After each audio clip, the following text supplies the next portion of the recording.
Hello, my name is Derek Tovey. Today I'm going to be talking to you about the Forgotten Spurgeon. We've been reading this book so far this semester. We've also been doing some other reading material as well as lectures about Spurgeon. And first I just want to talk about a brief bibliography of his life. His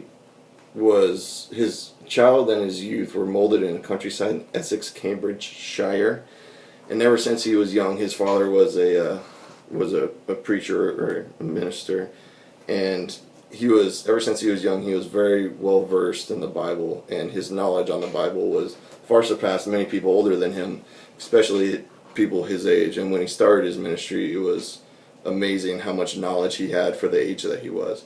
So he had a very successful ministry even in the beginning. It wasn't as large as in his midlife, which is what most people know Spurgeon as, is for his midlife, because that's when he had his greatest following of people. And during his midlife, he had his sermons printed in over 23 different languages, and that was amazing for the time. And by the end of the 19th century, some of his sermons were printed out and had over 100 million copies by the end of the 19th century. And for that time, even for now, that's amazing, but especially for that time, that was unheard of. And Spurgeon, especially for his time, was one of the most influential ministers, and even throughout Baptist history can be argued to be the most influential minister in the Baptist faith. And he would preach to congregations of sometimes over 4,000 people, and like I said, for that time, it's unheard of, and it's insane. Through his middle life, what I think, and as I was reading through the book, what they emphasized, and part of the reason why his congregation and his following was so big, is that he was so passionate about every little thing that he preached about. He never omitted anything. He never skipped over anything. And things that most pastors would either omit or skip over, he would really dig in. And he was so passionate about it that he would make the littlest things seem like they are going to make the biggest differences. And that afforded him to have a very, very large following of people. And through his middle life, he became part of the Baptist Union, and Baptist Union was going over the Baptist faith and everything. And as what we come known as the later part of his life is also known as the downward grade controversy, is how the book explains it. And when that happens is when the Baptist Union started inputting evangelism, or not evangelicalism. Yeah, evangelism.